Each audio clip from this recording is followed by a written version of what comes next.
18 થી 23 જુલાઈ દરમિયાન પડેલા ભારે વરસાદ માટે સરકારે કૃષિ રાહત પેકેજ જાહેર કર્યું છે. એ જ જૂનું પુરાણું એસડીઆરએફનું પેકેજ જાહેર કર્યું છે. રાજ્યના બોનસ સાથે 11,000 રૂપિયા 33%થી વધારે નુકસાન હોય એવા ખેડૂતોને ચૂકવાશે.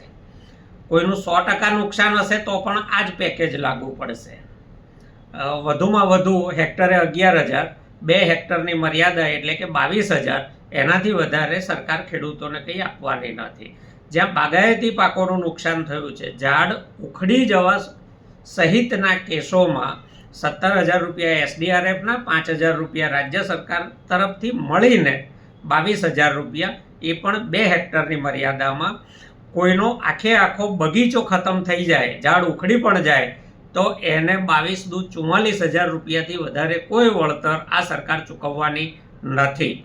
આ આખા જીઆરમાં આંખે ઉડીને વળગે એવી વાત એ છે કે આટલો ભારે વરસાદ થવા છતાં એમાં જમીન ધોવાણ બાબતના વળતરની કોઈ વાત કરવામાં આવી નથી, ઉલ્લેખ સુદ્ધા નથી. કોઈને પશુહાનિ થઈ હોય તો એનો પણ ઉલ્લેખ નથી. એટલે સરકાર માત્ર ઢાંક પીછોડો કરી રહી હોય એવું ચોખ્ખું એના જીઆર વાંચતા દેખાય છે.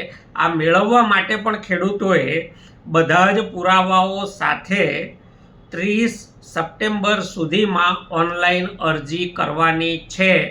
સરકારે સર્વે કર્યો પરંતુ ખેડૂત અરજી નહીં કરે તો એને વળતર નહીં મળે.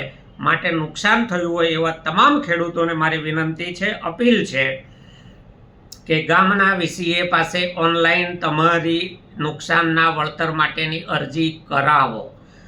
બીજું, અત્યારે જે હાલ ચાલુ ભારે વરસાદ થઈ રહ્યો છે એનો સર્વે ક્યારે થશે એ ખબર નથી, એનો જીઆર ક્યારે બહાર પડશે એ ખબર નથી.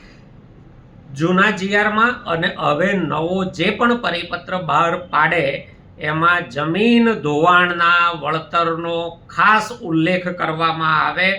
ઘણા ખેડૂતોના ખેતરના સેઢા પાળા ધોવાયા છે, એમને વળતર મળવું જોઈએ.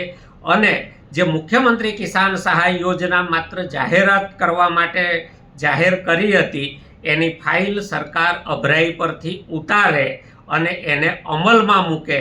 જો અત્યારે ખેડૂતોના કામમાં મુખ્યમંત્રી કિસાન સહાય યોજના નહીં આવે તો એ મુખ્યમંત્રી કિસાન સહાય યોજના શેને માટે જાહેર કરી હતી એનો કૃષિમંત્રી અને મુખ્યમંત્રી જેટલા મોટા પાના ભરીને જાહેરાતો આપી હતી એટલા જ